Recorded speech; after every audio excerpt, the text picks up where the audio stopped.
Stop for a moment. Don't scroll past this. You are not here by accident. The reason your heart feels heavy, the reason your chest tightens when you try to smile, is because heaven has paused this very moment to speak directly to you. You have been holding on to something that shattered your soul, and you wonder if God even noticed. But listen carefully, this is not coincidence. This is divine intervention. Your heart broke, yet you still breathe. That is proof that purpose still runs through your veins. You didn't survive because you were lucky. You survived because God refused to let your story end here. The pain you feel is not punishment, it is the birthplace of transformation. Every tear that fell in secret was a seed planted in sacred soil. And, in time, what was planted through sorrow will bloom into strength. You may look around and see only fragments, dreams that didn't work out.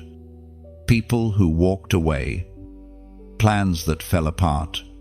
You tell yourself, I can't fix this. But the truth is, you were never meant to fix it. You were meant to walk forward while God heals you. There is a divine rhythm in this. Your movement becomes your medicine. Each step you take, even trembling, is a declaration that the wound will not define you. It is written in the book of Psalms, chapter 34, verse 18. The Lord is close to the brokenhearted and saves those who are crushed in spirit. That one verse carries the heartbeat of heaven. It tells you that even when you feel abandoned, God is near. He doesn't stand at a distance watching you break. He kneels beside you in the ashes. He doesn't ignore your tears. He gathers them as proof of your endurance.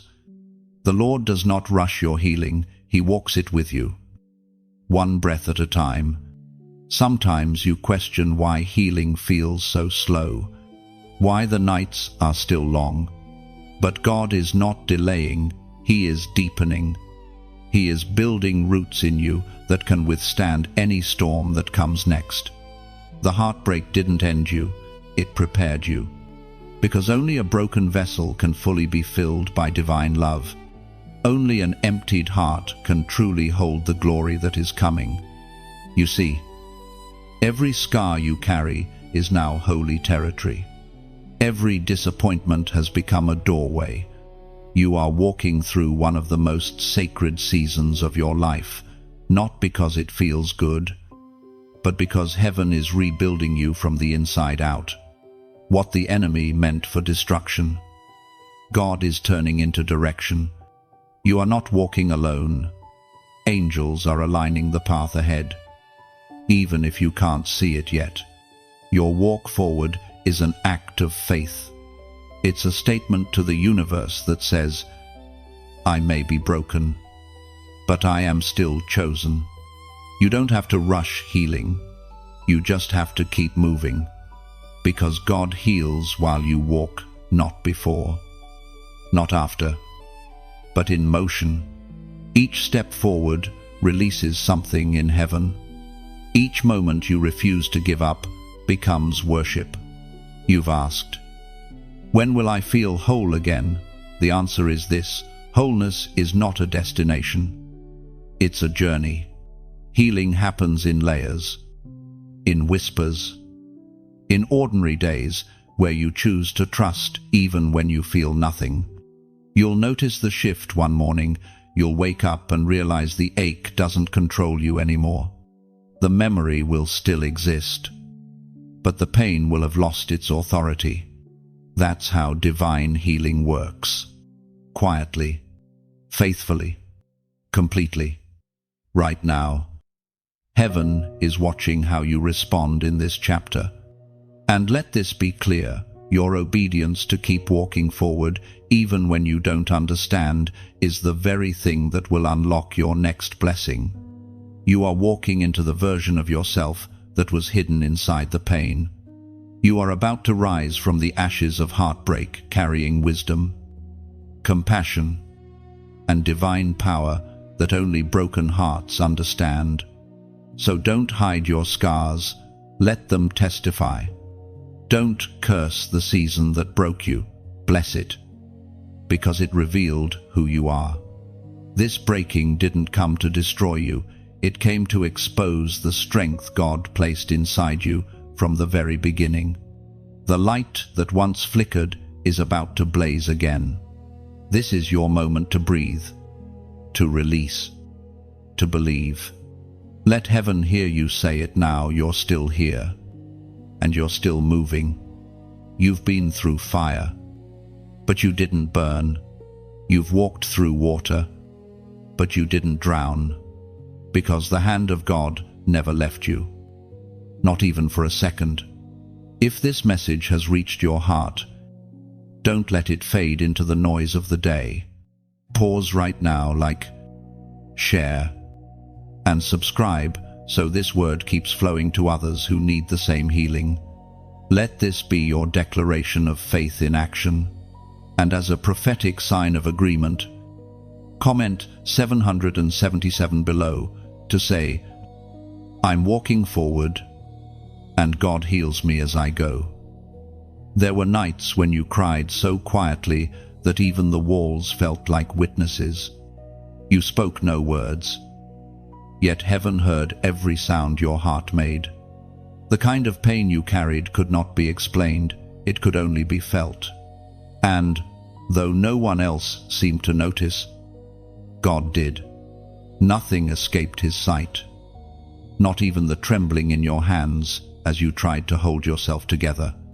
Sometimes you wondered if your tears made any difference, if God truly cared, or if he had moved on to stronger souls. But the truth is this, he saw every drop that fell. None of your sorrow was wasted. Each tear was recorded. Each moment of silence marked by divine attention. Heaven is not indifferent to pain, it responds to it. When your spirit was crushed, when words failed, God was already near, wrapping unseen arms around you. The Word of God declares in the book of Revelation, chapter 21, verse 4, He will wipe every tear from their eyes. There will be no more death or mourning or crying or pain, for the old order of things has passed away. That verse is not a promise for the far future only, it's also a whisper for your present moment. God is already beginning the process of wiping away what once blinded you with sorrow. The tears that once blurred your vision are now being used to cleanse your sight, to help you see life differently, more deeply, more beautifully. There is something sacred about being seen by heaven. It means that you are not invisible in your suffering. It means that even when you thought no one cared, the Creator of the universe was leaning close, whispering, I know, I see, I am here. You thought you were breaking, but you were being held. You thought the silence was abandonment, but it was protection, God shielding you from voices that would have spoken doubt into your destiny. When everything fell apart, He didn't leave. He stayed in the shadows, watching you breathe through pain that should have destroyed you. And because He stayed, you are still here. That is not small, it is miraculous. There were moments you didn't want to wake up, but grace lifted your eyes to another sunrise. You didn't know how to pray, but somehow peace found its way into your chest anyway. There is a mystery in how God sees. He doesn't look at your pain with pity, He looks at it with purpose. He sees beyond what broke you and focuses on what will be born from it. Your heartbreak is not a mark of failure, it's an altar of transformation. What feels like loss is actually alignment. What feels like endings are often beginnings in disguise. If only you could see what heaven saw the night you cried yourself to sleep, the angels standing guard, the light still flickering in your spirit, the unseen hands steadying your heart so it wouldn't completely shatter. Every tear was noticed. Every sigh was recorded. Every ache became a part of a divine equation that leads you closer to your healing. Sometimes, when you feel unseen, remember this truth: God's eyes never left you. The moment you thought you were most alone was the moment you were most surrounded. Pain has a way of blinding you to presence, but it never removes it. God's nearness doesn't depend on your feelings, it depends on His promise. And that promise has never failed. You are not forgotten. You are not abandoned. You are seen, known, and loved in ways that surpass understanding. The very tears that once represented your breaking are now sacred proof of your endurance. Each one testifies that you kept going. Each one is evidence that you refused to let despair win. So now, when you think back to those nights of silence, know this: they were not empty. They were filled with unseen comfort, unseen protection, unseen love. God was there, counting every tear, preparing a new dawn you couldn't yet imagine. The tears of yesterday watered the ground for tomorrow's joy. You are walking into a season where your eyes will not only see differently, they will see clearly. The same God who saw you in the valley is leading you toward the mountain. Every tear has a destination, and every pain has a purpose. The heart that once broke will soon recognize that it was never abandoned, it was being refined for glory. And when the dawn finally breaks, you will understand why God allowed the night. You will see how every tear became a testimony. Every silence became strength. The pain that once blinded you will become the lens through which you recognize His mercy working in all things. So, lift your head now. The same God who wept with you is the one walking before you. What once was broken is being rebuilt with divine precision. Your story isn't over, it's being rewritten in light. And soon, joy will stand where sorrow once stood, unshaken and complete. Pain has always been a mystery. You've asked questions heaven hasn't answered yet. Why did it have to happen this way? Why did they leave? Why did I have to lose what I loved? But the truth is, some answers are too sacred to arrive in words. They come through revelation. And revelation is often born out of pain. You are learning that heartbreak can be holy ground, not because the pain itself is holy, but because what God does with it is. He takes what the enemy meant for destruction and uses it to draw you closer to Him. Your pain becomes the meeting place between your weakness and His strength, between your questions and His peace. As the Apostle Paul wrote in the second letter to the Corinthians, chapter 12, verse 9, "But he said to me, 'My grace is sufficient for you, for my power is made perfect in weakness. Therefore I will boast all the more gladly about my weaknesses, so that Christ's power may rest on me.'" This means your weakness isn't something to be ashamed of, it's something to be surrendered. When you bring your brokenness before God, He doesn't turn away. He breathes purpose into the pieces. The very cracks you try to hide become channels for His glory to shine through. Your vulnerability is not failure, it is invitation. Every great move of God begins with a breaking. When Moses fled Egypt, when David hid in caves, when Elijah cried beneath the broom tree, all of them had to face the mystery of pain before walking in divine purpose. You are not the first to wonder why your heart hurts so deeply, nor will you be the last. But you are one of the few who will let pain shape you into purpose rather than bitterness. The pain you feel right now is the soil where understanding will someday bloom. You will look back and realize that what hurt you actually healed you. It stripped away illusions and taught you how to see truth clearly. It made you depend not on people, not on plans, but on God alone. Because when everything else failed, His presence remained. So don't curse your process. Don't rush your lesson. Let the ache do its work. It's carving out the space where revelation will live. There are things you can only learn through brokenness. Compassion is born there. Wisdom is birthed there. Faith deepens there. Every wound becomes a window if you let light in. You've probably noticed how pain has changed your prayers. They're quieter now, more honest. You don't ask for easy anymore.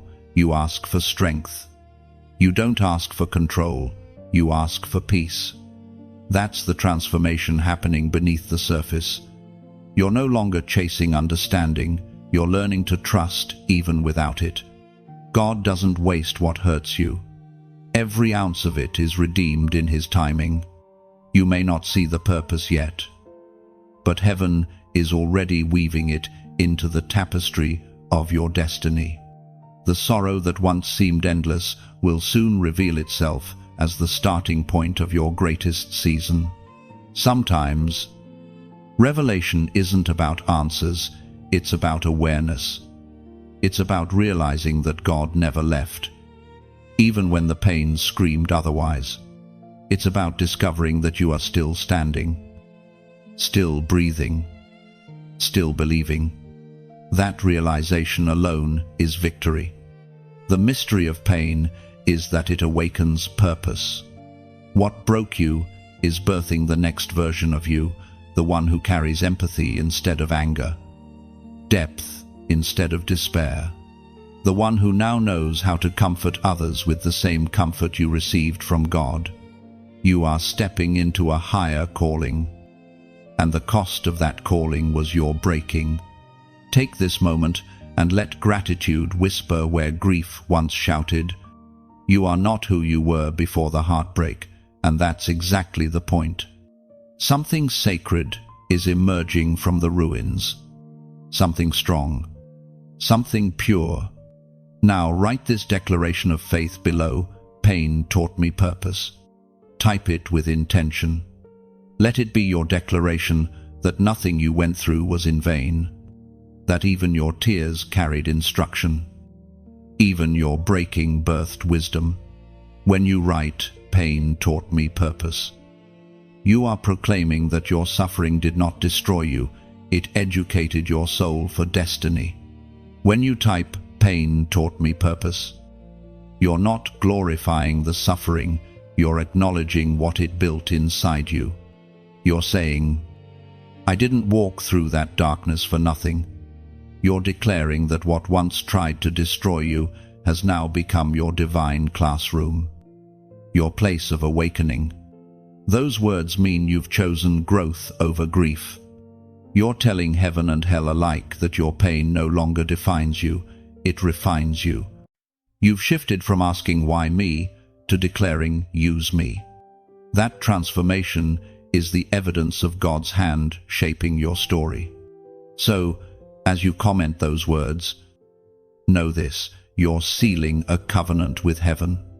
You're stepping into a new season where even your scars preach redemption. Pain taught you purpose, and that purpose will lead others home. You stand among the ruins now, what used to be dreams, what used to be promises, what used to be forever. Everything that once looked permanent has fallen apart. And yet here you are, still breathing. The air feels heavy, the ground uncertain, but something inside you refuses to stop moving. Because even in destruction, there is direction. Walking through the ruins feels strange. The silence echoes. You can still feel the shadows of what was, the scent of old joy still hanging in the air.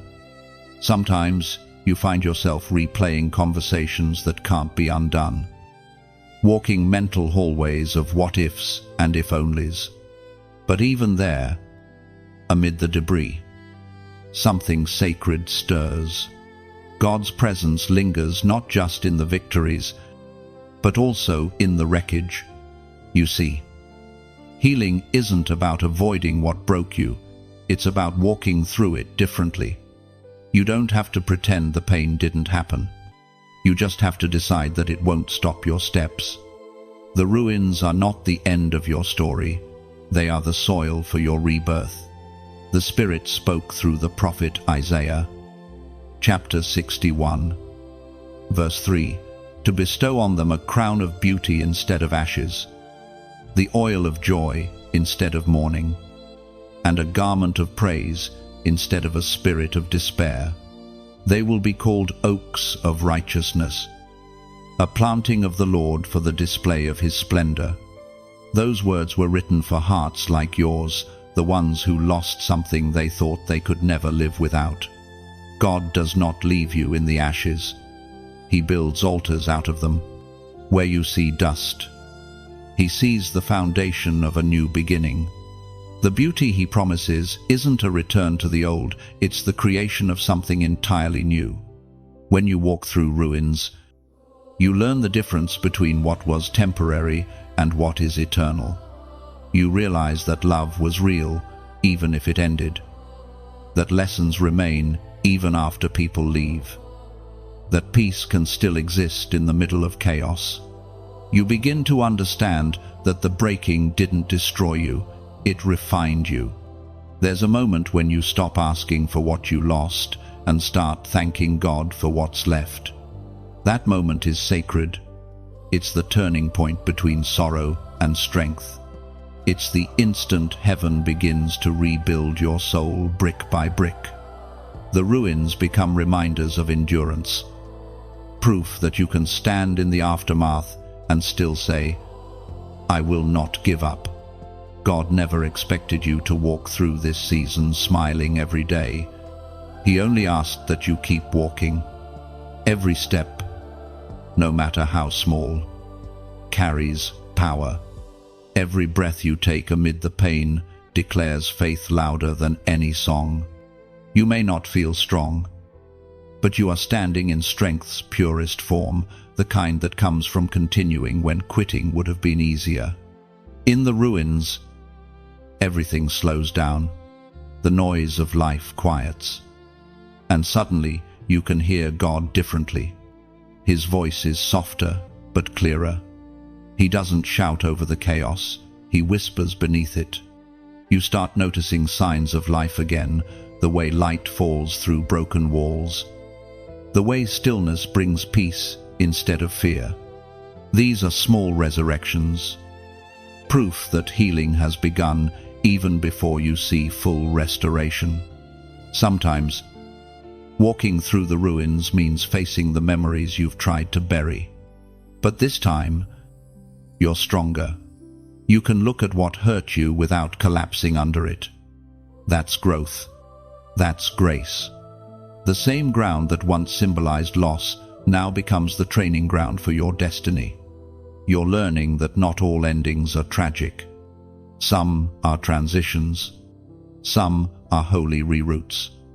Some heartbreaks are heaven's redirections, God closing doors you never would have had the courage to shut yourself. You don't see it yet, but you're being led towards something you were always meant to find. The ruins teach you patience. They teach you that rebuilding takes time. Some walls can't be rebuilt in haste because they're meant to be redesigned with wisdom. God is not rushing your process.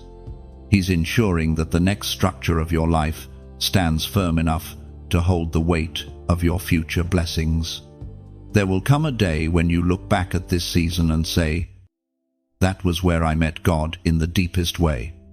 Because sometimes it's in the ashes, not the triumphs, that you find his presence most vividly. The ruins are sacred ground because they remind you that even in loss, God never lost you. So keep walking, keep breathing, keep noticing the small signs of resurrection around you. You are walking through what once buried you. And soon, You will rise from it stronger than you ever imagined. The ruins are not your end, they are the birthplace of your rebuilding. And as you move beyond the ashes, grace follows your steps. Every fragment of what was is transforming beneath God's hand. From these ruins, a stronger, purer version of you begins to rise. There is a quiet that lives in the valley, the kind that humbles you, silences you, and teaches you how to listen differently. You've walked far enough to realize that the valley is not a punishment, it's preparation. The voice you hear there is not the echo of your pain, it's the whisper of purpose being born inside you. You've reached the place where God speaks in the dark. It's not always with thunder, not always with fire, but often with a calm presence that settles your spirit. In this valley, you learn that His voice is not loud, it's steady. You begin to understand that when everything else fades, His word remains, as Jesus Himself declared in the Gospel of John, chapter 10, verse 27, "My sheep listen to my voice, I know them, and they follow me."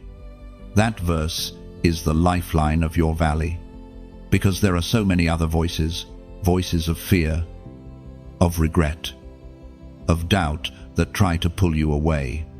Yet deep down, you know which one is His. His is the one that brings peace, not panic. His is the one that doesn't rush you, but restores you.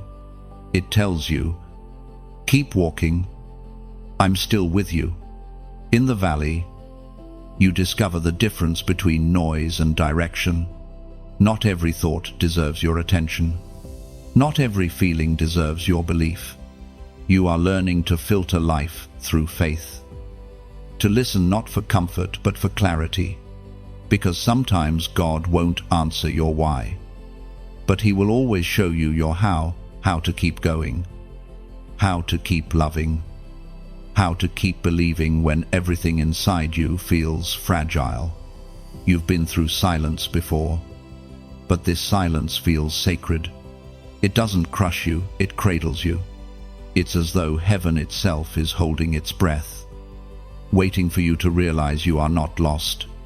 You are being led. And though the path may twist and turn, every step you take is guided by unseen hands that refuse to let you fall.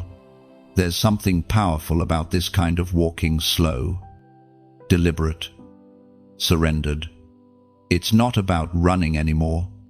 It's about rhythm, trust, and alignment. You are learning that moving forward doesn't always look victorious. Sometimes it looks like simply refusing to turn back. If you listen closely, you can almost feel heaven moving with you. You can sense that the valley itself is not a place of despair, but of dialogue. God speaks in ways only silence can interpret. The winds carry reassurance. The ground beneath your feet becomes holy, because your perseverance sanctifies it.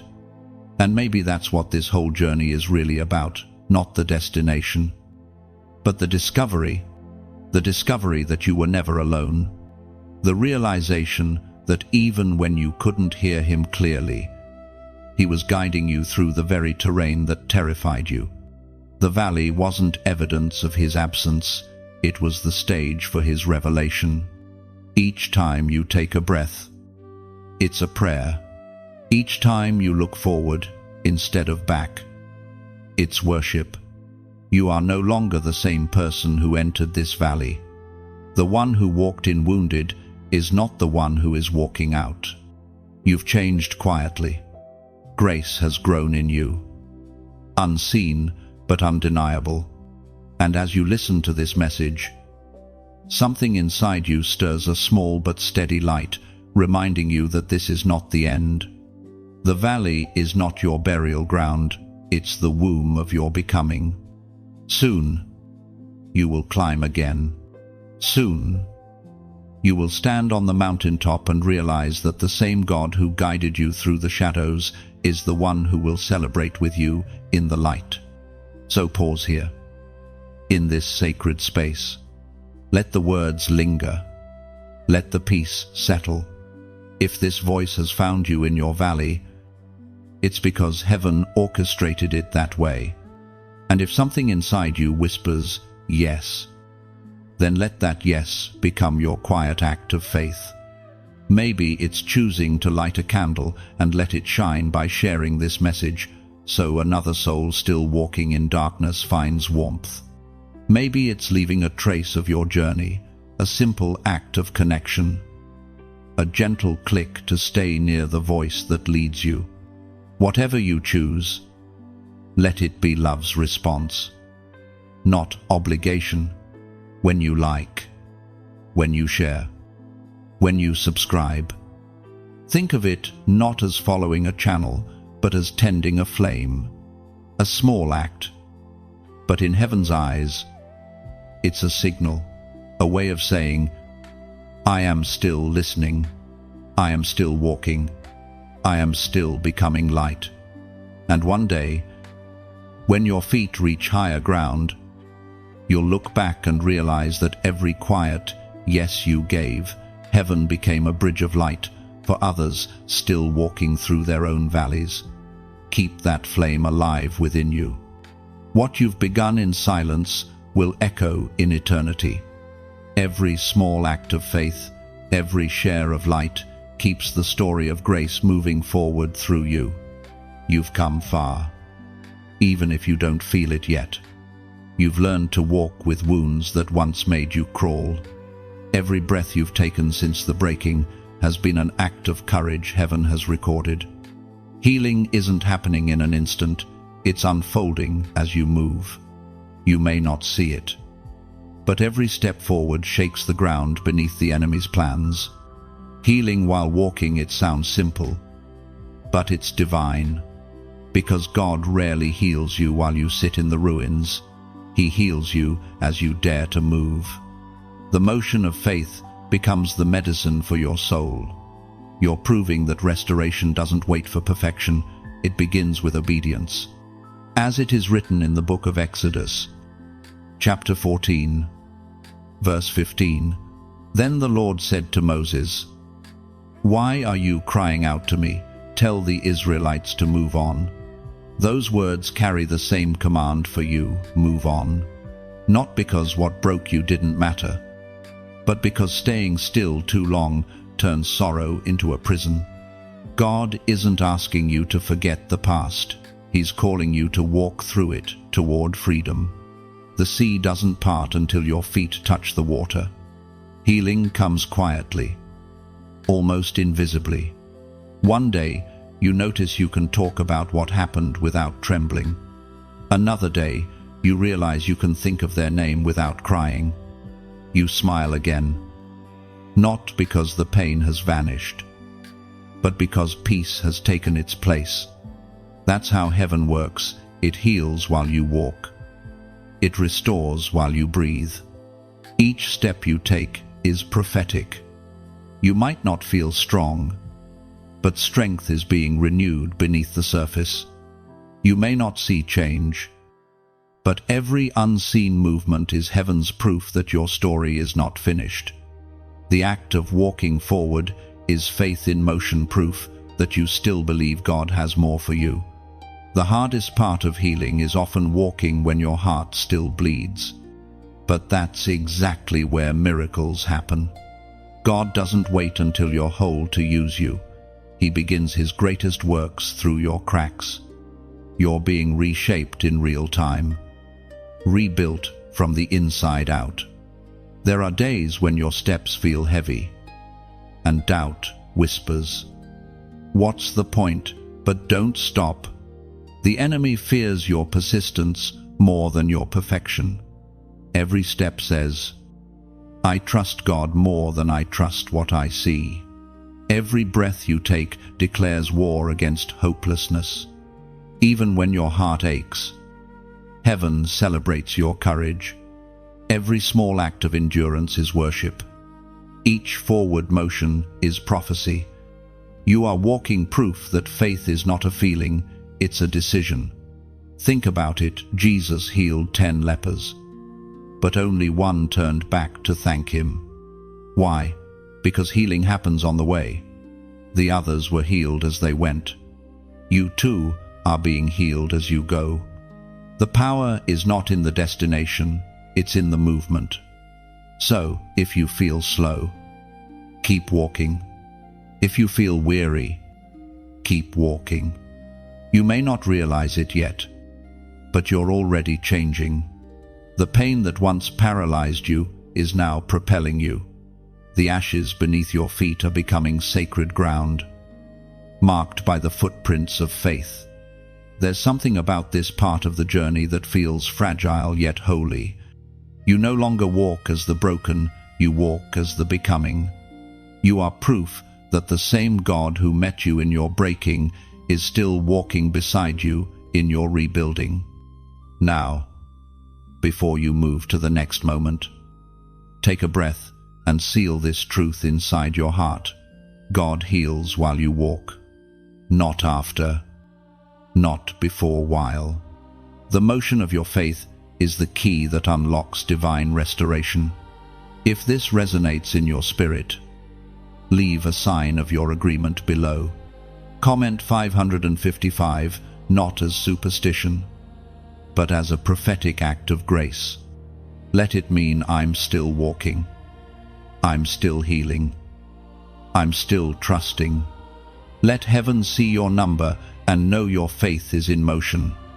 When you write 555, you're not typing a number, you're opening a door. It's a spiritual echo that says, I am moving forward. Even if my steps are trembling, those 3 digits become a symbol of your motion, your faith, your quiet refusal to stand still in sorrow. To heaven. That number isn't noise, it's a declaration. It tells God that you are not waiting for perfect strength before you move. You are walking in trust, believing He will meet you along the way. Each 5 is a reminder of His grace, His mercy, and His hand guiding you through the unknown. In the language of your spirit, 555 means transformation. It marks the transition from pain into purpose, from waiting into walking. When you leave that number, you're saying, I choose progress over paralysis. I believe healing is happening even when I can't see it. So type it now, not for the algorithm, but for your soul. Let 555 stand as your altar in the comments, a digital monument of faith. A quiet whisper that says, God heals me while I walk. There comes a moment when you finally notice the weight you've been carrying. It's not just the memory of what happened, it's the invisible pressure to hold everything together, to stay strong for everyone else, to pretend you're fine when you're still bleeding inside. You've carried more than most could endure. And though no one applauded you for surviving, heaven took note of every burden you bore. For so long, you've mistaken strength for silence. You thought being strong meant never breaking, never crying, never asking for help. But God is showing you that true strength is not in the pretending, it's in the releasing. To carry something too long is to let it become a part of your identity. And yet, you are not what happened to you. You are who God is becoming through you. The word of the Lord speaks in the Gospel of Matthew, chapter 11, verse 28. Come to me, all you who are weary and burdened, and I will give you rest. Those words are not an invitation to the perfect, they're a call to the exhausted. You, the one who has carried too much for too long, are being invited to lay it down. Not just your pain, but the responsibility you took upon yourself to fix everything that broke. You were never meant to hold the world in your hands. You were meant to place it back into His. Maybe your burden wasn't just heartbreak, it was guilt, disappointment, unanswered questions. You've replayed moments wondering what you could have done differently. But healing cannot coexist with self-blame. God is not looking at you through the lens of your mistakes. He sees you through the filter of mercy. You are learning the sacred art of letting go. Letting go doesn't mean you stop caring. It means you trust God to care for what you cannot control. Every weight you release becomes a prayer in motion. You are not abandoning responsibility. You are surrendering the illusion of control. There is a holy exchange happening every time you exhale, the things that once suffocated you. The moment you whisper, "I can't carry this anymore," heaven responds, "Then let me." You are not weak for letting go, you are wise. Because in releasing, you make room for restoration. The weight you've carried was heavy because it contained lessons. Compassion was forged in that weight. Patience was birthed there. Empathy grew where pain once lived. What once crushed you has now become your crown. Every tear, every long night, every quiet endurance built something eternal inside you. You've carried emotional weights others could never see, responsibility for people who walked away, pain that wasn't yours to keep, expectations that became chains. But grace is untangling you from what no longer belongs. God is lifting the invisible burdens from your shoulders and replacing them with peace. As you release, something inside shifts. The exhaustion that once blurred your spirit begins to lift. The fog starts to clear, and for the first time in a long time, you can breathe again without forcing it. That's the sound of freedom. That's the sigh of someone who has decided to stop trying to be their own savior. You don't have to prove your strength anymore. God never asked you to be invincible. He asked you to be faithful. The most powerful thing you can do right now is to rest in the truth that He's already holding what you've been holding. His hands are stronger, steadier, and infinitely more capable. And maybe that's why this season feels lighter than before. It's not that life suddenly got easier, it's that you stopped carrying it alone. The same arms that stretched across the cross are now carrying your weary heart. You can finally stop fighting battles that were never yours to win.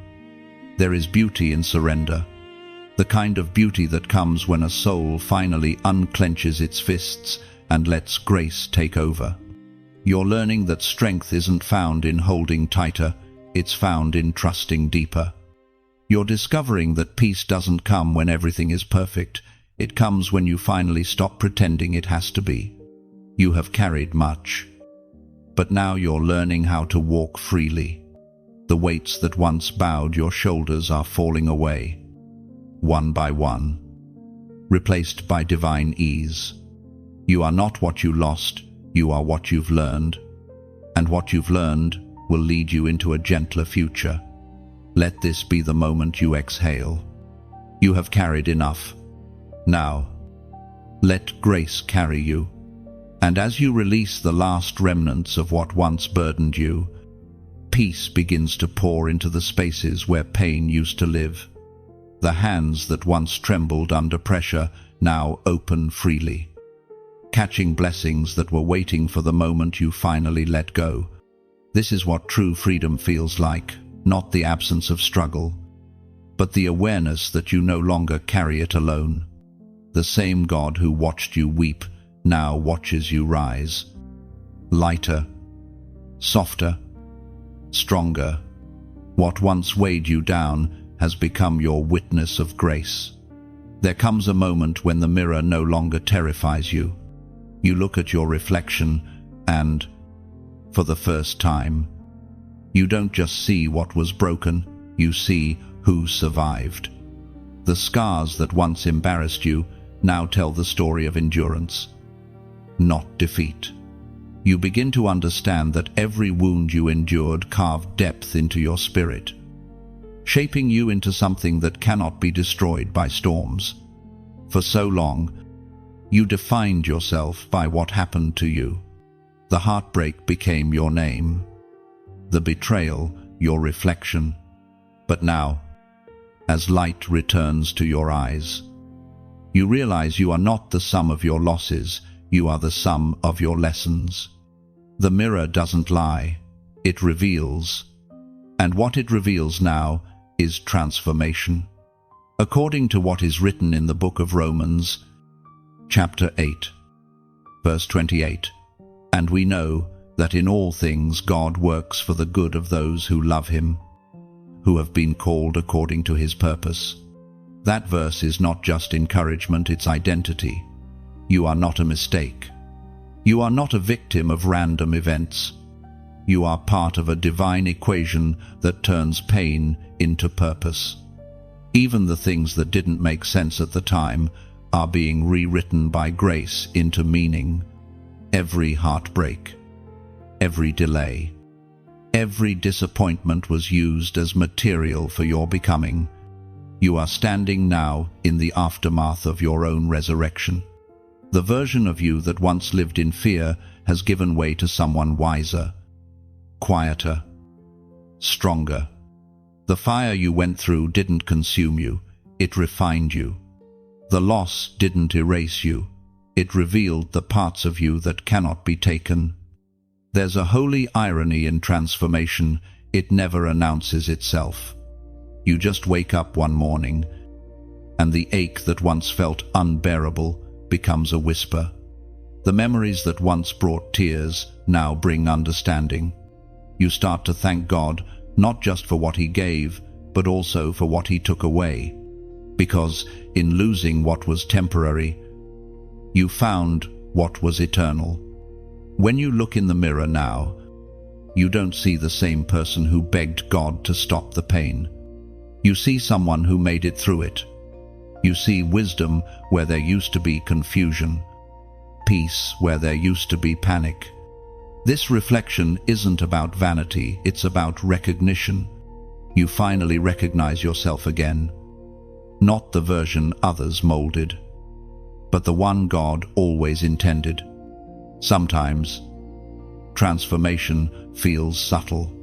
You may not feel brand new every day, but little by little, you are changing. You respond differently. You forgive faster. You speak softer, not because you're weak, but because you understand strength doesn't need to shout. You see clearer now that your worth was never in what you had, it was in who you are. And who you are is someone who learned to see beauty in the broken. Someone who can stand in front of a cracked mirror and still say, "This is me, and I am whole." The cracks didn't distort your reflection, they revealed your resilience. What the world called damage, heaven calls design. Every imperfection tells a sacred story of how light entered the places that once were shattered. You don't need to be flawless to reflect glory. God doesn't use perfect mirrors, he uses redeemed ones, because it's through your cracks that his light shines brightest. Your transparency has become your ministry, your vulnerability, your power. The mirror no longer accuses you, it affirms you. There was a time you thought healing meant erasing every trace of pain, but now you know it means integrating it, honoring it, learning from it. The mirror is not a reminder of what broke you, it's a testament to what you've overcome. It shows the beauty of a soul rebuilt, the evidence of divine craftsmanship. You have become both the painting and the canvas, the story and the storyteller. What once was a wound is now wisdom, what once was loss is now legacy. You are the living proof that God can take ashes and make art, that he can use what the enemy meant for destruction as the very foundation of your strength. Look again. Look at your reflection and know that what you see is grace embodied. The light on your face is not from the room, it's from within. It's the glow of someone who has walked through fire and found faith waiting on the other side.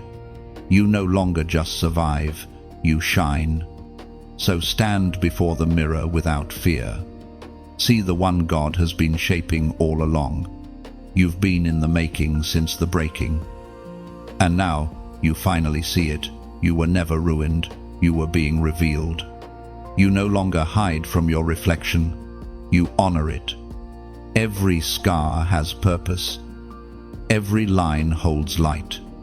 You are the evidence of beauty reborn through pain. And as you walk away from the mirror, you carry that light outward, proof that healing is not invisible. It radiates through the ones who survived. It's strange how the mind works after heartbreak. You can feel the ache long after the wound has closed. You smile. You laugh. You move on with your days, but sometimes, without warning, your thoughts pull you backward. Regret sneaks in quietly, whispering reminders of moments you wish had ended differently. The real battle isn't always in the heart, it's in the mind. Your mind replays what your spirit is trying to release. It shows you reruns of your pain, as if healing had an undo button. You catch yourself questioning, did I do enough? Could I have saved it? And every time you ask those questions, you hand the past permission to sit in your present. But you're learning now, that's not where it belongs. The Apostle reminds us in his letter to the Philippians, chapter 4, verse 8.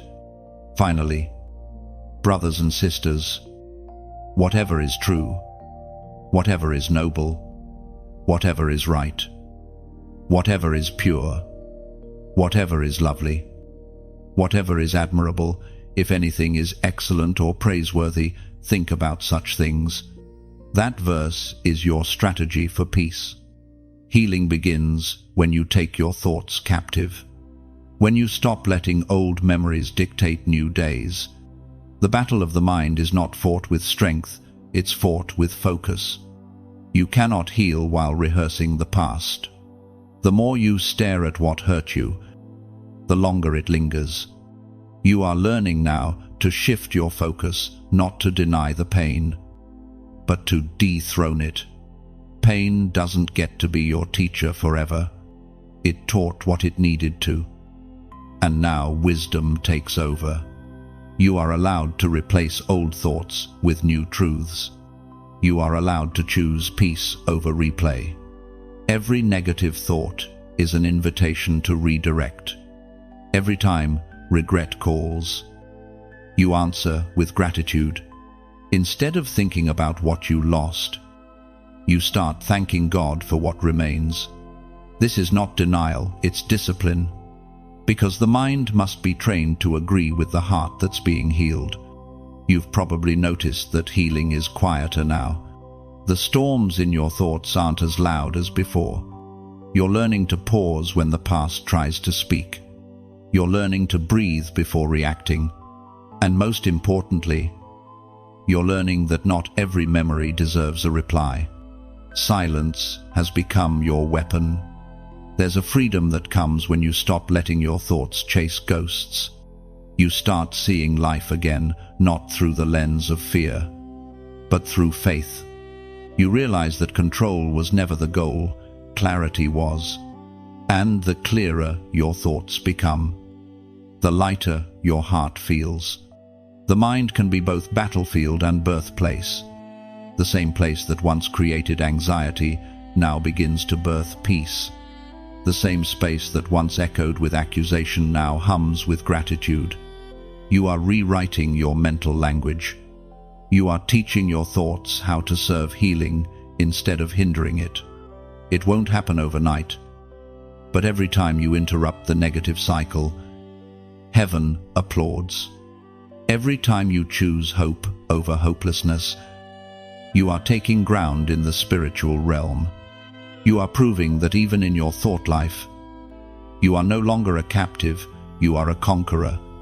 This is what mental freedom looks like. You no longer argue with the past, you acknowledge it. Thank it for its lessons.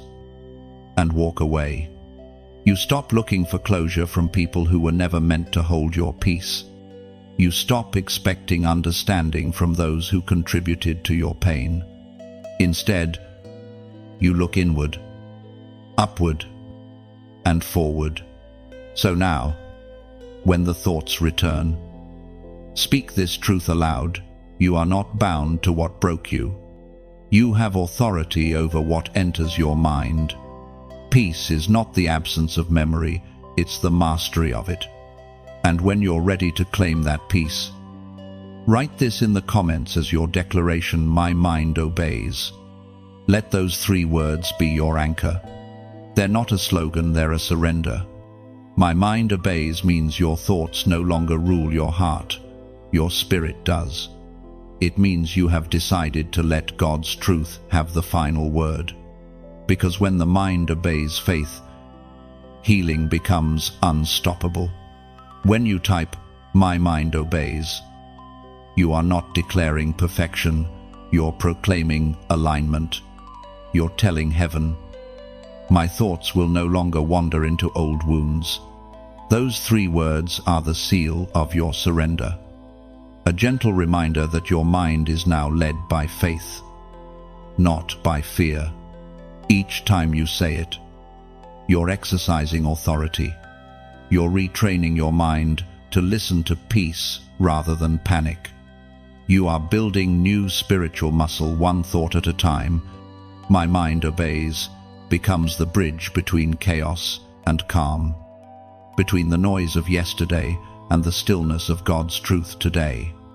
So write it boldly, not as a command but as worship. Let it echo through your spirit like a hymn of freedom. When you declare, "My mind obeys," you're giving the final word to peace. You're choosing mental obedience over emotional confusion, and heaven honors that choice. There comes a point in every journey when release turns into renewal. You've walked through breaking, survived the silence, learned to master your thoughts, and now a quiet stillness surrounds you. It's not emptiness, it's preparation. God is ready to exchange what was once heavy for something holy. You can feel it deep inside, something shifting, something sacred. The ache that used to dominate every breath now hums with peace.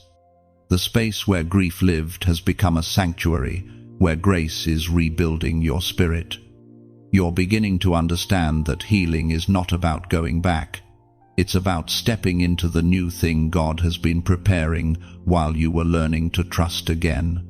As it is written in the book of Ezekiel, chapter 36, verse 26, "I will give you a new heart and put a new spirit in you.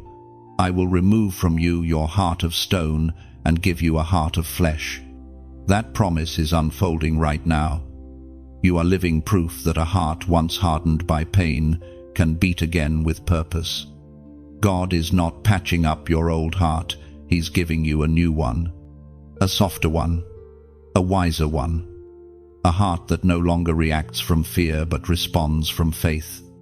This is the sacred exchange, your pain for His peace, your questions for His clarity, your sorrow for His song. It's not an instant miracle, it's a gentle transformation. Each moment of surrender opens the door a little wider for His presence to enter. Each act of trust becomes an invitation for heaven to fill you again. You might still feel tender, unsure of what's next, but that's the sign that you're alive again.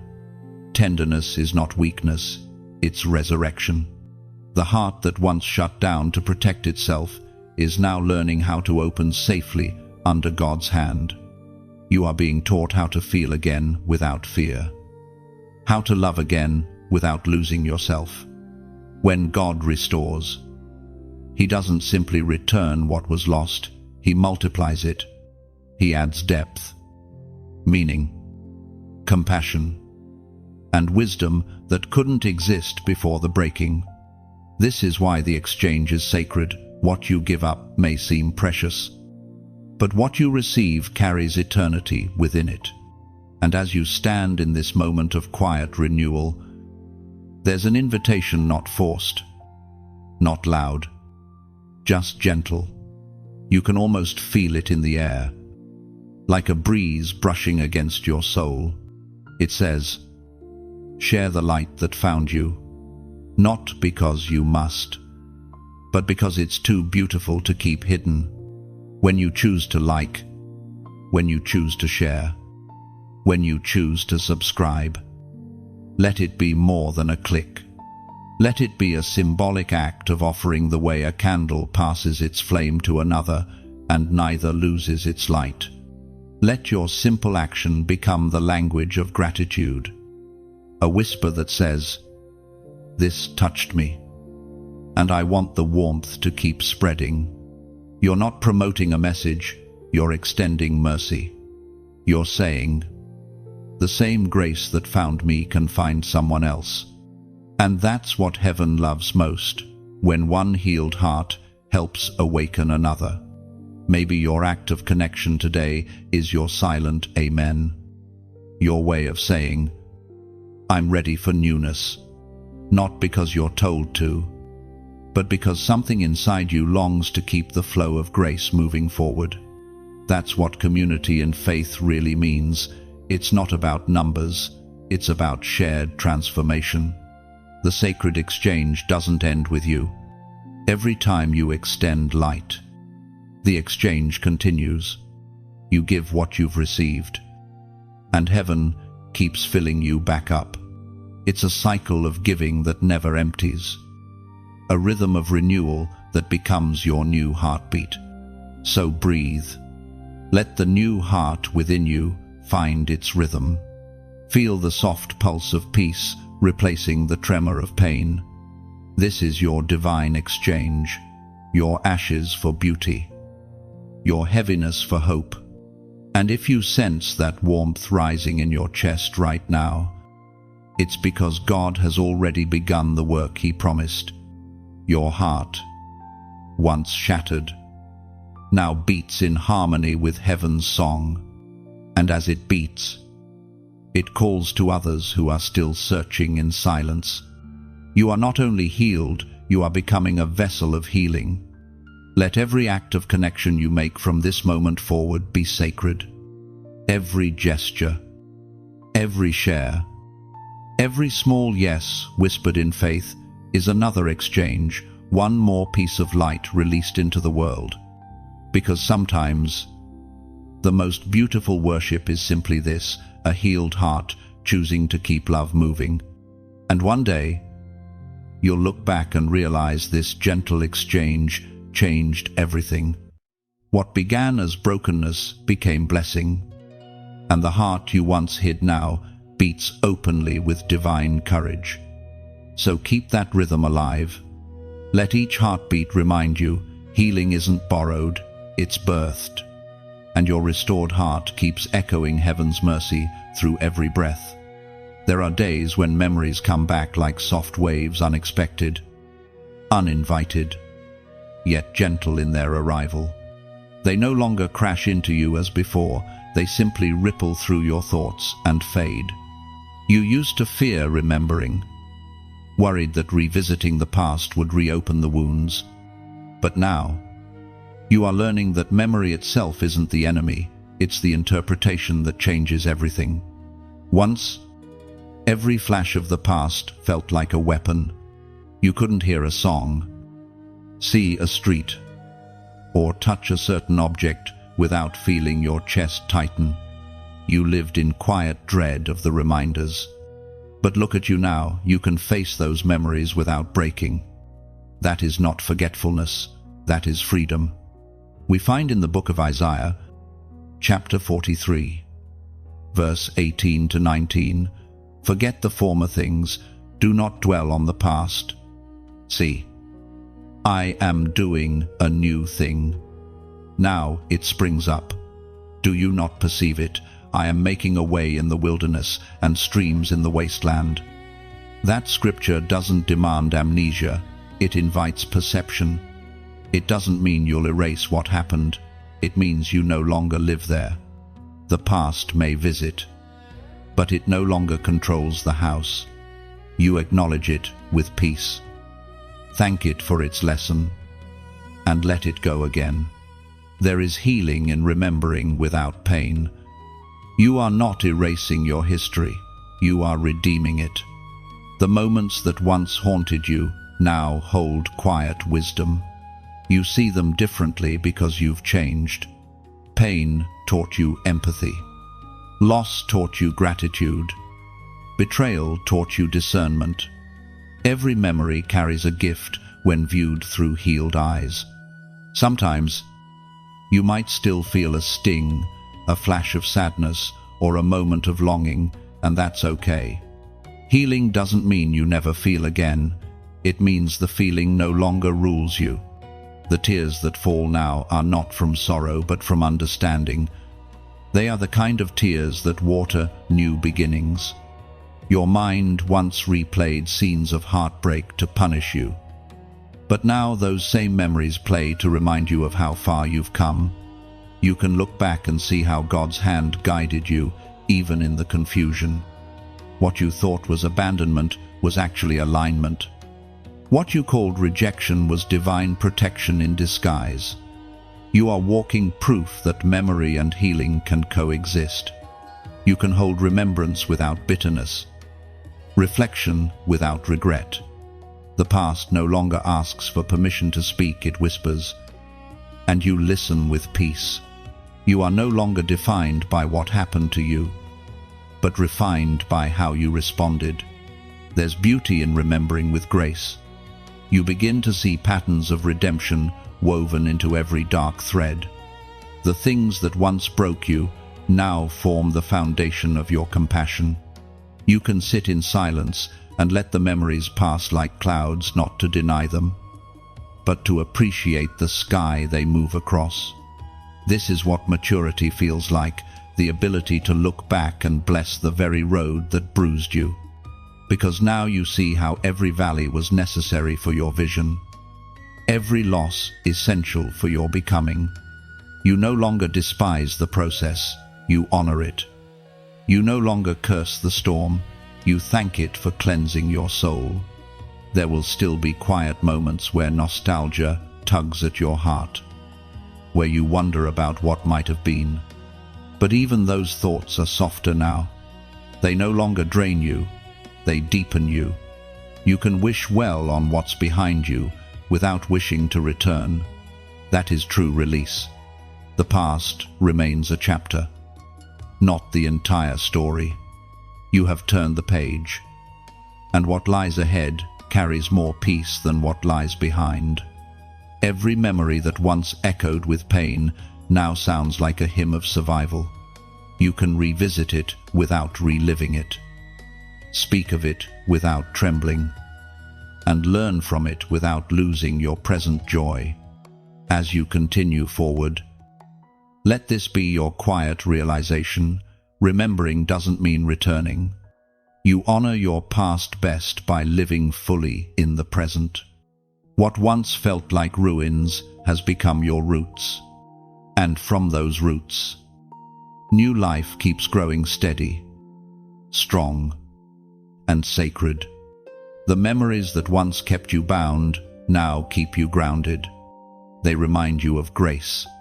They remind you that no matter how broken the beginning, God always had a plan for your becoming. You are the living proof of redemption in motion, a story that didn't end where it almost broke. And so, when old memories surface, don't fight them. Greet them gently, like visitors passing through. Thank them for their lessons, and then let them leave. The door no longer locks behind them. It stays open for light to enter. Because now, your heart isn't a museum of pain, it's a garden of wisdom. You've walked through fire, through silence, through memory, and now you are standing on the edge of something new. It's subtle at first, like sunlight returning after a long storm. You can feel warmth again, hope again. The world hasn't changed much, but you have. There's a clarity in your spirit that wasn't there before. You start noticing signs, small but undeniable glimpses of new life. Doors that were closed suddenly open. Connections appear out of nowhere, and opportunities begin to rise from places you thought were barren. These are not coincidences, they're confirmations.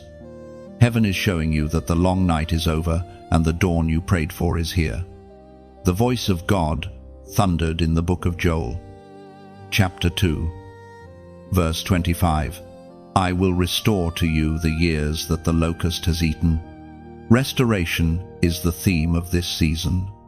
It doesn't always mean getting back what you lost. It means receiving something better, something aligned with who you've become. What's returning to you now isn't just blessing, it's balance. The chaos that once defined you is being replaced by divine order. The things that drained you are giving way to peace. You may not realize it, but you are already walking in answered prayers. Some of them don't look like you expected, but they are exactly what you needed. God heard you even when you thought He was silent. The delay wasn't denial, it was preparation. You weren't being punished, you were being positioned. Look closely at your life now. The subtle shifts, the new strength in your steps, the ideas rising within you, all of these are signs of new beginnings. You're learning to trust again, to open your heart again, to believe that joy isn't just for others, it's for you too. You're no longer chasing happiness, you're walking in wholeness. This season feels lighter because it is lighter. The burdens have lifted. The past has lost its grip. What you're experiencing now is the gentle unfolding of restoration, slow, steady, sacred. You are being reintroduced to yourself, the version that grief couldn't destroy. Sometimes, new life looks ordinary. It's not always fireworks and fanfare. Sometimes it's waking up and realizing you don't hurt the same way anymore. Sometimes it's laughing without guilt or sleeping through the night without replaying old stories. That's healing too. That's resurrection in motion. Heaven is not only restoring your heart, it's restoring your rhythm.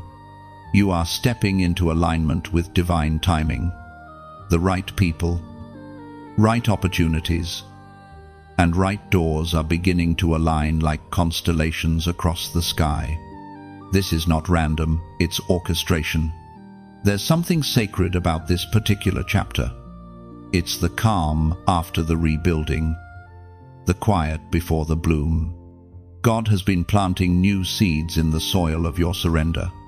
And soon, the harvest will be visible not just in your circumstances, but in your spirit. You'll begin to see the fruit of your faith, the kindness you sowed during heartbreak, the forgiveness you gave without recognition, the hope you held on to when no one understood. All of it is returning multiplied. Restoration never comes empty-handed. It carries reward. This is your new life moment. You're not who you were, and you never will be again, and that's the point. You were refined for this. Every loss was instruction. Every waiting season built resilience. Every unanswered prayer shaped perspective. You were not waiting for restoration, you were becoming it. So, breathe it in now. This new air, this lightness, this peace, it's yours. Not borrowed, not temporary, but built into your being. God didn't just fix what broke, He made you stronger because of it. You are living proof that restoration isn't about going back, it's about going beyond. And as you stand in this moment of renewal, let heaven hear your agreement. Comment 888 below, not as ritual, but as revelation. Let it mean new beginnings, divine completion, and eternal restoration. Let those numbers speak for you, declaring that you are ready for the fullness of what's next. Type it with conviction, knowing that 888 isn't just a number. It's your declaration that the old chapter has closed and the new one has begun. You've walked through fire, but now you walk in favor. When you write 888, you're not just leaving a comment, you're opening a covenant.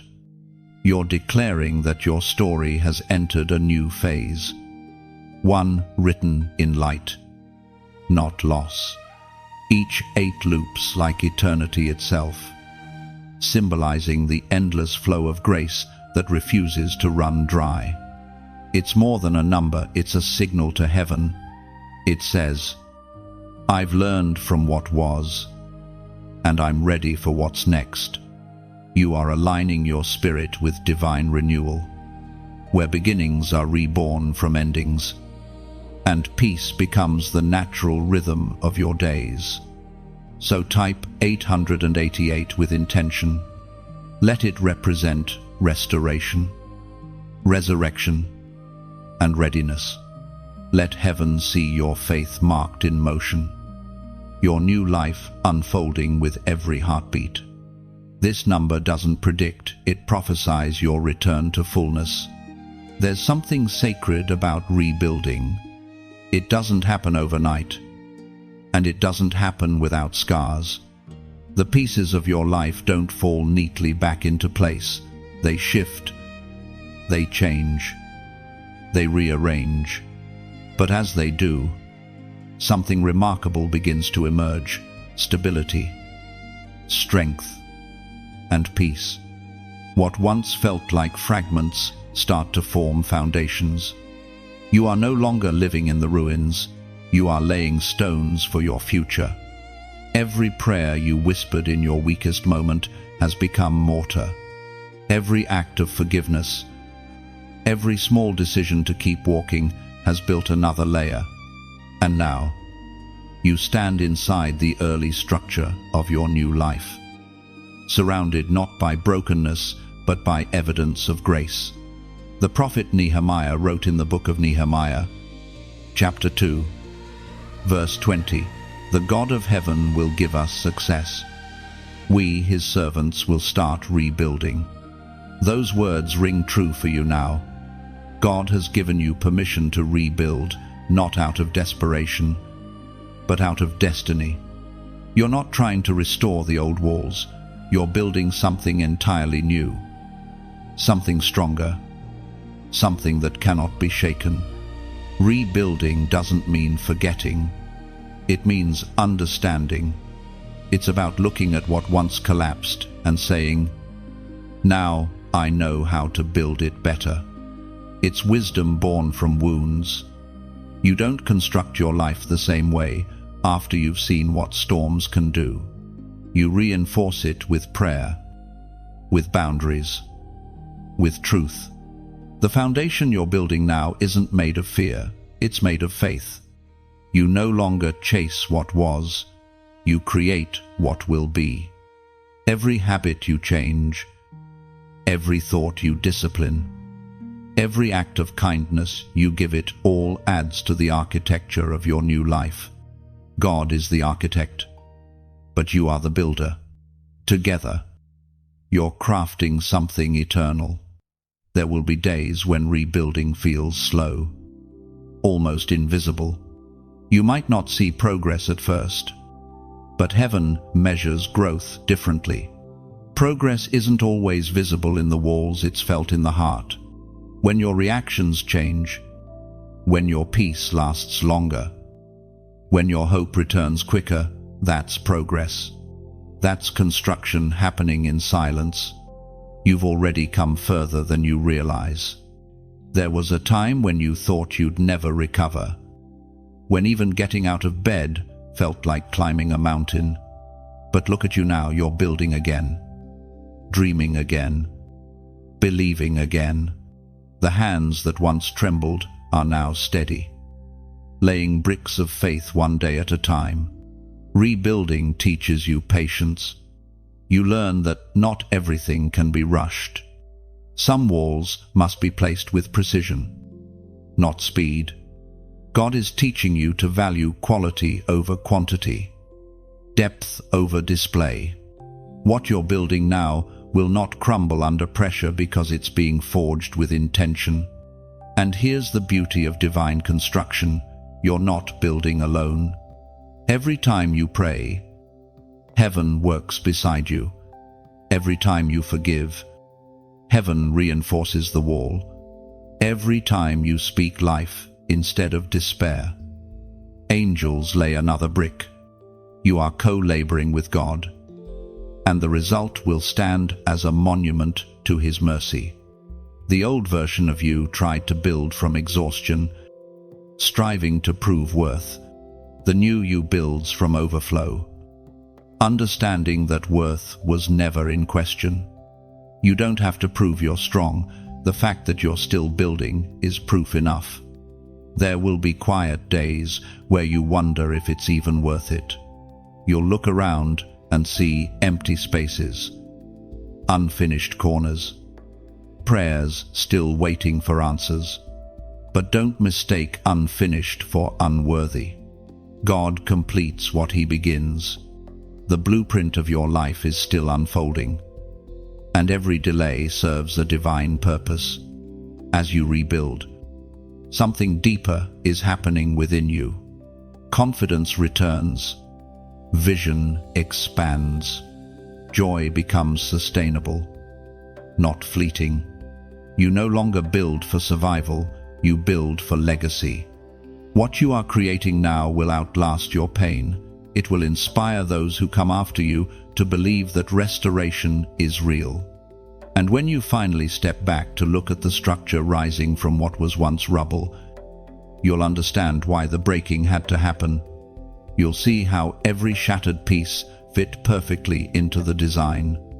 Nothing was wasted, not one tear, not one night, not one lesson. You are building something beautiful, something holy. And it's not just a life, it's a testimony. One day, others will stand inside the walls you built and find shelter in the strength of your story. The rebuilding season is not easy, but it is sacred. It's the bridge between who you were and who you're becoming. So keep laying stones of faith, even when no one sees. Keep constructing peace where chaos once ruled. Keep trusting that every day of effort is holy work, because soon the structure will be complete, and what once was ruins will stand tall, a living temple of grace. And when it stands, you'll know it was never just about rebuilding walls, it was about rebuilding you. Stronger, softer, unshakable, a living sanctuary of faith and restoration. There is a quiet strength that rises when you finally understand why you had to go through what you did. It's not the kind of strength that shouts, it's the kind that stands. The storms that once made you tremble now only remind you of how deeply you've been rooted. You've endured too much to ever be easily shaken again. You have become unrecognizable to your past self. And that's a good thing. Where once there was fear, there is now faith. Where once there was desperation, there is discernment. Pain didn't just change you, it refined you. And in that refining, you became someone who can carry glory without pride and peace without pretending. The Book of Psalms, chapter 27, verse 1, declares, "The Lord is my light and my salvation, whom shall I fear? The Lord is the stronghold of my life, of whom shall I be afraid?" You used to live in survival mode, constantly bracing for the next heartbreak. Now, you live in surrender mode, trusting that whatever comes next has already been filtered through divine hands. You no longer see life as a series of random events. You see it as a sacred pattern, a tapestry where every thread, dark or bright, plays a part in your destiny. This strength didn't come cheaply. It was earned through every sleepless night, every tear that carried a silent prayer, every moment you thought you wouldn't make it but did. You didn't grow strong by avoiding pain. You grew strong by facing it. And that strength has become your spiritual inheritance. Now, peace doesn't mean everything is perfect. It means you've stopped fighting what you can't control. You've stopped forcing open doors that God closed for your protection. You've learned that not every loss is tragedy. Some are sacred redirections. Every ending carried within it the seed of a better beginning, even if you couldn't see it at the time. You've also learned that silence doesn't mean absence. God was never gone. He was guiding you in whispers too soft for panic to hear. He taught you how to wait, how to walk, how to listen. The quiet moments that once felt lonely have now become your sanctuary. You've grown comfortable in solitude because you discovered that peace isn't found in crowds, it's found in communion. And in that communion, something beautiful has happened. You've learned to forgive not just others, but yourself. You no longer carry the heavy backpack of blame and what-ifs. You've laid it down where mercy meets memory, allowing grace to take its rightful place. That forgiveness has become the air your soul breathes, the space where healing lives. You are beginning to see how everything that once threatened to destroy you actually shaped you into someone deeper, more compassionate, more grounded. You no longer ask, "Why me?" you ask, "What now?" You no longer question the breaking. You thank it for revealing what was indestructible inside you. There is a confidence growing quietly in you, not the loud kind that seeks validation, but the steady kind that comes from knowing who you are and whose you are. You walk differently now, not because you're trying to prove something, but because you carry peace like armor. The world may still test you, but it can't touch the part of you that's anchored in God. That's the gift of transformation. It doesn't make you untouchable, it makes you unbreakable. The same waves that once drowned you now only push you closer to shore. And maybe that's what true maturity is, not perfection, but perspective. You see differently now. You understand that some people were lessons, some seasons were pruning, and some pain was protection. You no longer beg for clarity, you rest in trust. You no longer chase validation, you move with quiet assurance. The beauty of this stage of your journey is that you don't have to announce it. You don't need to convince anyone of your growth. Your peace speaks for you. Your stability testifies louder than any story could. Those who knew you before might not understand this version of you. And that's okay, they weren't meant to. They belonged to your breaking, not your becoming. Every scar has turned into scripture written on your soul, reminding you that God was faithful all along. Every tear has watered the roots of your wisdom. Every trial became training for the calling you now carry with calm authority. You don't walk around shouting victory, you live it. You move through the world with a gentleness that hides great strength. You no longer demand answers, you embody them. The very peace that once felt out of reach now lives within you like a steady flame, unflickering even in the wind. And as you continue walking forward, you realize something profound. You've become the miracle you once prayed for. You are living proof that grace rebuilds stronger than pain ever destroyed. What once broke you has now become the very light guiding others toward their own healing. The storm has passed, and the air feels different now. The sky that once pressed down on you has opened wide. painted in quiet shades of peace. You stand where thunder once roared, and all you hear is stillness, a sacred silence that speaks louder than chaos ever did. This is what life looks like after surviving the storm. It isn't spotless, but it's honest. It isn't perfect, but it's peaceful. The light that now surrounds you is not the same as before. It's softer, wiser, born from fire, not fear. You've become a vessel of calm in a world still learning how to rest. What once overwhelmed you now reminds you of your strength. The rain that nearly drowned you has become the water that nourishes your new beginning. The prophet David wrote in the book of Psalms, chapter 30, verse 5, "Weeping may stay for the night, but rejoicing comes in the morning." Morning is here. It may not have arrived with trumpets or bright fanfare, but it's here, quiet, tender, steady. The light didn't rush in, it rose gradually, allowing your heart to adjust. This is how God restores, slow enough to build roots, gentle enough to keep you grounded. You've walked through enough darkness to appreciate light differently now. It no longer blinds you, it embraces you. Every scar that once embarrassed you now glows under that light. Proof of what you've overcome. You don't hide them anymore, you let them shine, because they tell the truth about transformation. And in that glow, you find a calling not just to heal, but to help others find their dawn. You realize that your story is not meant to end in silence.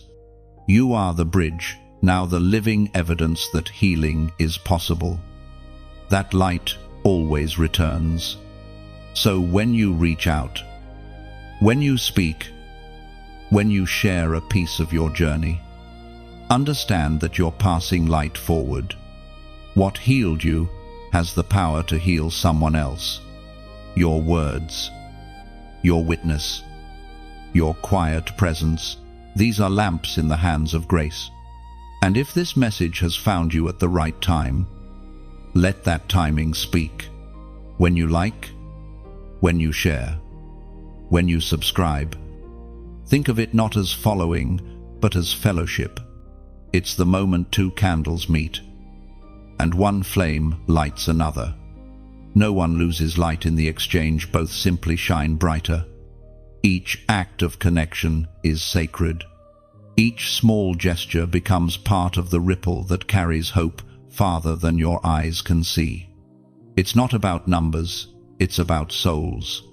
Every click, every share, every whisper of yes.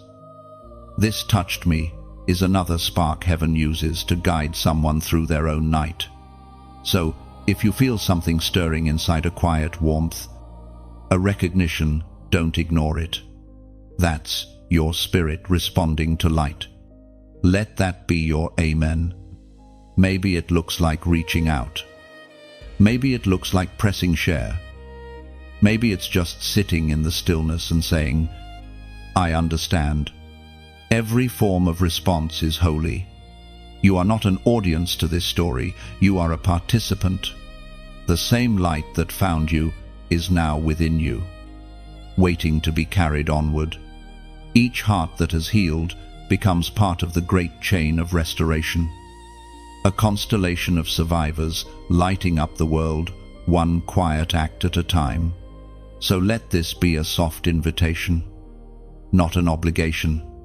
When you choose to engage, when you choose to connect, think of it as tending the flame.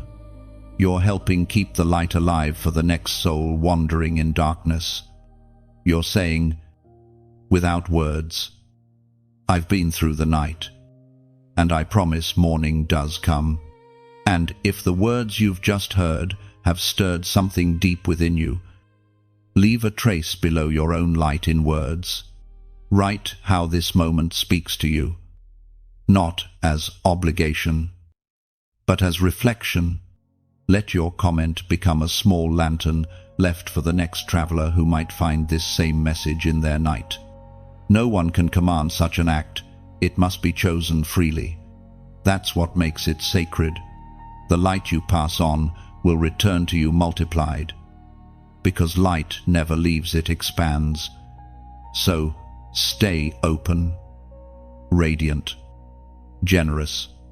Let the light that rebuilt you become the light that restores the world around you. Because in the end, this is what healing always wanted to become, not silence, but song, not isolation, but illumination. And every time your heart whispers yes to that light, heaven sings along. And as the final echoes of this message fade, the silence that follows isn't empty, it's holy. It's the sound of heaven resting in your heart, whispering, "You made it. Carry this peace gently. Let it spill into your words, your actions, your presence. Be the quiet proof that divine healing doesn't shout, it simply shines through those who've survived." There's a moment that comes after the rebuilding, a sacred stillness, when everything feels both familiar and brand new. You look at your life and realize that the pieces now fit differently. What was once chaos has become clarity. What once felt like punishment now reveals itself as preparation. You finally see it, the purpose that hid behind your pain. Purpose doesn't always arrive in thunder or vision. Sometimes it comes in whispers, in the rhythm of ordinary days, in the peace that meets you where you least expect it. The very things you thought disqualified you have become the foundation of your calling. Every heartbreak, every delay, every tear has shaped the message you now carry within. The Apostle Paul wrote in the book of Romans, chapter 8, verse 37, "No, in all these things we are more than conquerors through him who loved us."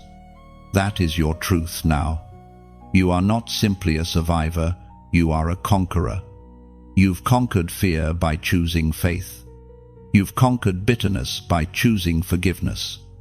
You've conquered despair by choosing hope. These victories weren't loud, they were quiet revolutions within your spirit.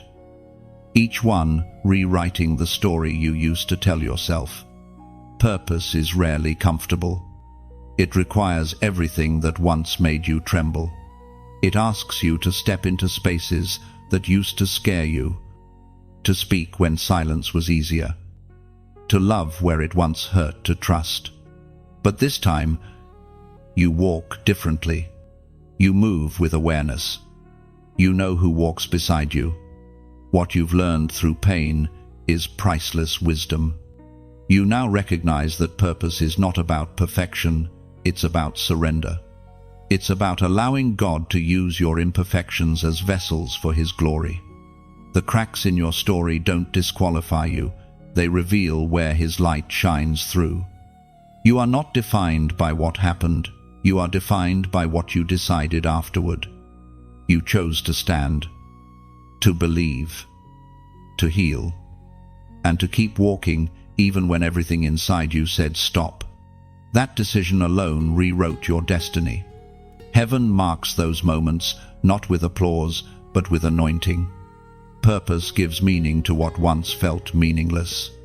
It transforms your suffering into service, your wounds into wisdom, your grief into guidance.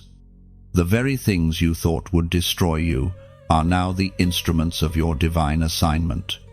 God doesn't waste what you went through, He repurposes it. When you speak now, your words carry weight because they come from experience. When you comfort others, your compassion carries authenticity because it was birthed from real pain. You are not offering theory, you are offering truth, lived and survived. That's what makes your voice powerful. That's what makes your life prophetic. There was a time when you questioned whether any of it mattered, whether your endurance would ever bear fruit. But now, you understand that purpose was never about quick results. It was about eternal impact. You're living proof that obedience in the dark produces fruit in the light. Sometimes, purpose feels like peace. Other times, it feels like responsibility. But both are holy. Both come from the same God who took what broke you and made it into a bridge. You walk across that bridge now, not as a victim of the past, but as a vessel of hope. You begin to realize that the pain wasn't punishment, it was positioning. The isolation wasn't abandonment, it was incubation. God hid you for a time so he could build what needed to grow unseen. Every silent season prepared you for visible purpose. And when you look back now, gratitude replaces grief. You can see how perfectly the pieces align: the heartbreak that humbled you, the loss that taught you compassion, the delay that deepened your trust. Nothing was wasted. Everything was working toward this moment. This is what it means to walk in divine purpose. It's not about striving. It's about aligning. It's not about running ahead. It's about flowing with grace. You move not to prove, but to fulfill. You live not to impress, but to express the truth that saved you. And perhaps the most powerful part of purpose is this: it turns your story into a light for others. You don't even have to try. Your existence becomes testimony. People will see your peace and sense God's presence through you. They'll look at your calm and realize it's not from this world. That is the quiet evangelism of healed souls. So, walk with confidence now. Walk with reverence. Walk knowing that every step you take echoes with eternal meaning. You have been through the breaking, the healing, the rebuilding, and now you are walking in calling. You have found the rhythm between surrender and strength, and that rhythm is your ministry. The purpose revealed in your pain is no longer a mystery, it's your movement. You are not just living, you are leading others out of their shadows by example. You are proof that nothing, not even heartbreak, can cancel what God ordained for your life. You carry light now, not borrowed, not fleeting, but born of your own ashes.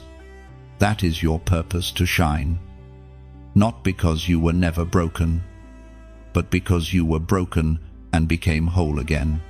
The road stretches ahead, quiet, endless, full of promise. You don't rush it anymore. You've learned that peace lives in the pacing. Every step you take now feels lighter, not because the journey got easier, but because you have changed. The one who walks this road is not the same soul who started it. You've shed what was heavy.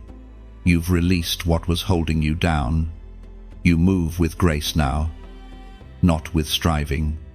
This is what wholeness feels like: steady, balanced, and deeply aware. It isn't about perfection, it's about presence. You no longer live consumed by what's missing. You live grateful for what remains. You no longer walk with desperation, you walk with direction. The cracks that once felt like proof of failure have become channels through which light continually flows. As the book of 2 Corinthians, chapter 5, verse 17, declares, "Therefore, if anyone is in Christ, the new creation has come, the old has gone, the new is here." Those words now live in you. You are the new creation, reborn not through avoidance of pain, but through the courage to face it. You are the living evidence that restoration is real. The old you, the one that carried guilt, fear, and self-doubt, has dissolved. In its place stands someone grounded, glowing, and guided. You walk now not only toward destiny, but with it. Destiny is no longer a distant horizon, it moves beside you, step by step, like a companion who has finally caught up after years of waiting. You've stopped chasing purpose and started walking in partnership with it. You are no longer surviving life, you are stewarding it. Every sunrise feels like a whisper from heaven, reminding you that grace is new every morning. Every quiet evening feels like a benediction, evidence that you made it through another day. Still whole, still hopeful. You don't dread tomorrow anymore, you welcome it, because you've seen too much redemption to fear what's next. When you look back, the past no longer looms like a shadow, it stands as a monument. You can see the trail of light through the valley. Proof that you were never walking alone. Every moment that felt wasted now fits perfectly into the pattern of your becoming. You've learned that even detours carry design. Moving forward forever doesn't mean forgetting where you've been. It means walking with wisdom gained from every season. You carry peace now like travelers carry maps, not to escape, but to explore. The world hasn't changed, your perception has.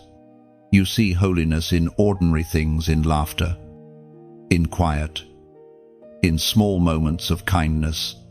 Life has become a sanctuary, and your heart the altar within it. The more you walk, the more you realize healing was never about returning to who you were. It was about uncovering who you've always been. You are not walking toward restoration anymore, you are restoration. Your existence is proof that God heals while you move. Every step testifies that brokenness was never the final word. Sometimes the road ahead will curve, and uncertainty will whisper again. But even then, you'll know what to do. You'll pause, breathe, and remember, He's still with you, as He's always been. The same God who brought you through heartbreak will carry you through every horizon to come. You don't walk in fear, you walk in faith. And faith now feels different.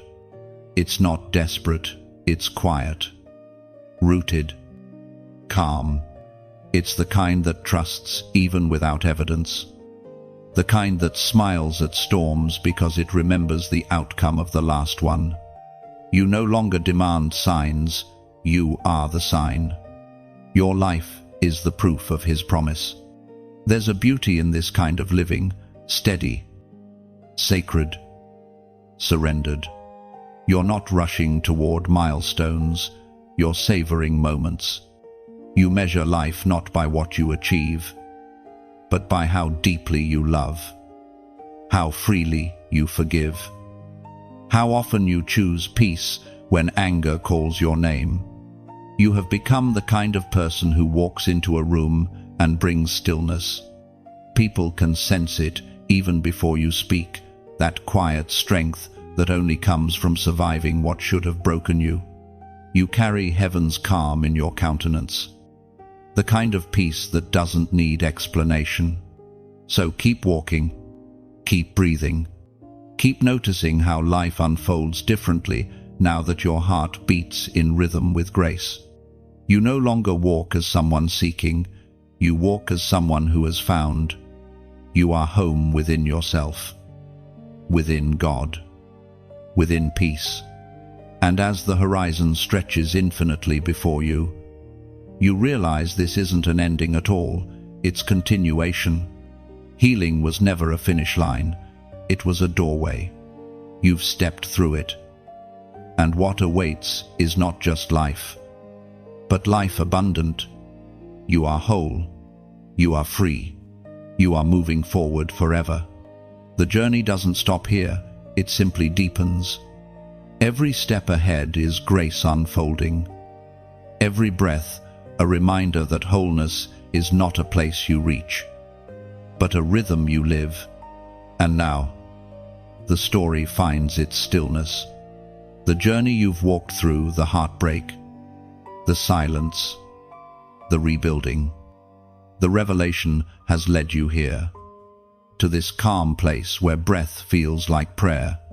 Everything you've endured, everything you've learned, was never for loss. It was for becoming. You are not who you were when this began. You've been reshaped, refined, and reborn into someone who carries peace like morning light. Take this quiet moment and notice how your spirit feels. There's no rush now, no chasing, no trying to prove anything. The air is soft with completion, yet alive with continuation. You're walking differently, speaking differently, seeing differently, because the story didn't just heal you, it transformed the way you exist within it. You are living proof that broken hearts can still beat beautifully, that endings can still breathe beginnings. And if these words have met you at the right time, let this be more than the end of a message. Let it become a moment of connection. When you like, when you share, when you subscribe, imagine it not as a digital act, but as an echo. It's the sound of light moving forward, from one healed soul to another still searching in the dark. Your small gesture becomes part of something larger, a ripple that carries warmth farther than you might ever see. And if your heart feels something right now, peace, gratitude, quiet recognition, leave a comment below. Write how this journey has spoken to you, not for applause, but as reflection. Your words might be the exact light someone else needs when they find this message at their lowest hour. So let your yes be gentle, your response sincere. Every act of engagement, every like, every share, every word you leave behind becomes a torch passed forward. You're saying, without saying, "This healed me, and I want the light to keep moving." Because healing was never meant to end with you, it was meant to continue through you.